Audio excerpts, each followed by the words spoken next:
खुलुमबाय स्टुडिय'आव दं आं उदांस्रि मोसाहारि। खैराबारियाव गंसे आरसीसी बिल्डिं बेखेवनानै होदों।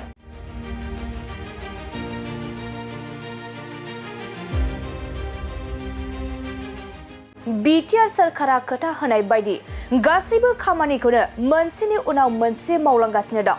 नोंगौ थारैनो प्रमद बर' दैदेननाय इउपिपिएल सरकारा गासैबो बिथिङावनो जौगालांगासिनो दं। लोगोसे गासैबो खामानिखौनो मावफुंनानै होबोगासिनो थानायखौ जों नुनो मोनबोबाय थादों। थिग बेबादिनो खैराबारियावबो गंसे आरसीसी बिल्डिं बेखेवनानै होदों। बिटिआरनि गाहाय मावफुं सोद्रोमा प्रमद बर'आ खैराबारि जौमा फरायसालियाव मोनबा थाखो खथा थानाय आरसीसी बिल्डिंखौ थांनाय मैयानि सानाव बेखेवनानै होदों।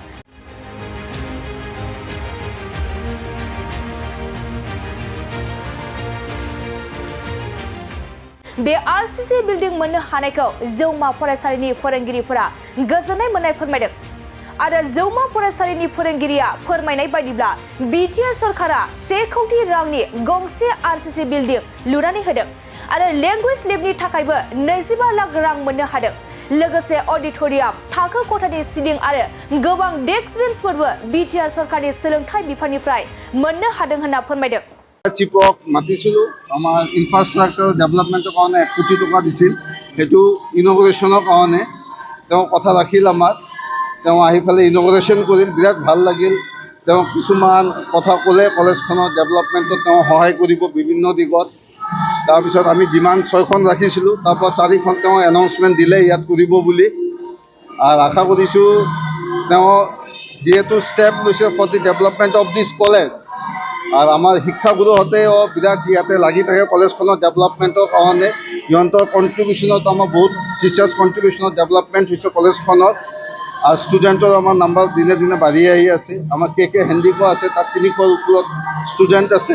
তো মই আশা কৰিছোঁ অলৰাউণ্ড ডেভেলপমেণ্ট হ'ব কলেজখনত আৰু আমি প্ৰত্যেক দিশত যাব পাৰিম বুলি আশা ৰাখিছোঁ। আমাৰ 6টা তেওঁৰ তাত আমি এটা ডিমাণ্ড দিছিলোঁ কৰি দিব লাগে বুলি। তেওঁ 4খন মানিলে তাৰপৰা কৰি দিম বুলি ক'লে।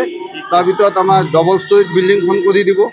তাৰপিছত আপোনাৰ ৰানিং ড্ৰিংকিং ৱাটাৰ ফেচিলিটিছ কৰি দিব। টিচাৰ্ছ কমন ৰুম কৰি দিব আমাক আৰু বইজ কমন ৰুমটো ইমিডিয়েট কৰি দিব বুলি কৈছে। তেওঁ প্ৰতিশ্ৰুতি দিছে আমাক। তেওঁক আমি বিৰাট ধন্যবাদ। আমি মিডিয়া গ্ৰুপকো বহুত ধন্যবাদ দিছোঁ। তেওঁলোকে ৰাতিপুৱাই বৰষুণত আমাৰ লগত আহি আছে ইয়াত, আমাক সহায়ো কৰিছে। তেওঁলোকে নিজৰ কলেজ বুলি এইখন, তেওঁলোকক মোৰ ফালৰ পৰা বিশেষ ধন্যবাদ মিডিয়া গ্ৰুপলৈকে থাকিল। আৰু বিটিআৰ চিফ প্ৰমোদ बर' ছাৰলৈকে মোৰ বিশেষ ধন্যবাদ থাকিল। गिबियावनो मिडिया नोंथांमोननि सिगांनि गोसो गोरबोनि हामलायनाय बावहरबाय आरो गोजोननाय बावहरदों।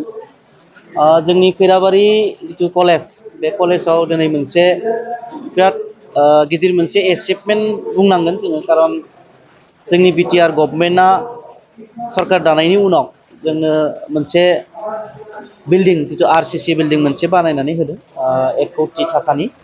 आरो बेखौ लुफुंनाया मथा-मथि बोसोरसेनिफ्राय जानानै दिनै आबुं महर लाबाय। आरो बेखौ बेखेवनो थाखायनो जोङो बिटिआरनि सीएम सार बिथांखौ दिनै हांख्रायनानै लाबोदों। आरो बिथाङा जोंनि हांख्रायनाय लेखायै दिनै बेवहाय फैनानै जोंनि गोदान जिथु बिल्डिं, बे बिल्डिंखौ बेखेवनानै होदों। आरो बे हाबाफारिजोंनो जोङो मोनसे जौगालु हाबाफारि कलेजनिनो मोनसे लेंगुवेज लेब सार बिटिसि गभर्नमेन्टनिफ्रायनो होदोंमोन, इडुकेसन डिपार्टमेन्टनिफ्राय।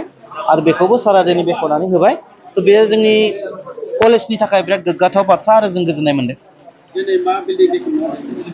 सारा जोंनो थाखो खथा, जायखौ क्लासरुम होननानै बुङो, गासै मोनबा क्लासरुम बिथाङा जोंनो लुनानै होदों बिटिआर सरकारनि बा सोलोंथाइ बिफाननिफ्राय। आरो बेखौ जों दिनै आबुं महर मोननो हाबाय आरो बेखौ सारा दिनै बेखेवनानै होदों। माखासे सुबुंफोरा बर' बिथाङा दिनै डेभेलपमेन्टनि खामानि मावनो हायाखै होननानै नोंथाङा बिनि सायाव। थ' आं बे फरायसालिमानि सासे फोरोंगिरि हिसाबै आंनि बेलायाव दिनै बिटिआर सरकारा 4 बोसोर जाबाय। आरो बे 4 बोसोराव जोंनि फरायसालियाव जों गंसे बिल्डिं मोननो हादों 1 कोटी थाखानि। गंसे माने गासै मोनबा खथा। आरो जोङो लेंगुवेज लेबनि थाखाय 25 लाख थाखा मोननो हादों। आरो नोंथांमोननो दिनै जों फोरमायबावनो गोजोननाय मोनो जे बिटिआरनि सोलोंथाइ बिफाननिफ्रायनो आरोबाव जोंनि मोनसे स्किम सोलिगासिनो जाय आबुं महर लायाखै। बेनो जाबाय जोंनो गासै 9 स्मार्ट क्लासरुम जोंनो बानायनानै होदों। आरो जोंनि नैबे अडिट'रियामखौ एसे मा होनगोन बेखौ बानायफिननानै होदों आरो जोंनि थाखो खथाफोराव जितु सिलिं थाखो खथाफोराव सिलिं नांगौ जायो जिहेतु सिलिं गैयाब्ला एसे गुदुं बारा जायो आरो जोंनो गासै 200 डेस्क बेन्चनि जोंनो मोनसे होदों आरो माखासे जोंनि जेरै लाइब्रेरि बा नै अडिट'रियामाव जोङो एसिनि बेबस्था खालामनानै होदों बेयो गासैबो बिटिआर सरकारनि सोलोंथाइ बिफाननिफ्रायनो जाजोबनाय स' बेखायनो आं बुंनो लुबैयो जे दिनै बिटिआर गभर्नमेन्टनि जिथु सोलोंथाइ बिफान बियो जेबो मावाखै होननाया इमान आंनि बायदिब्ला जिहेतु आं बे फरायसालिमायाव थायो हिसाबै जेबो मिनिं गैया होननानै आं सानो जौगानाया जादों आरो बेखौ आं नुहुरदों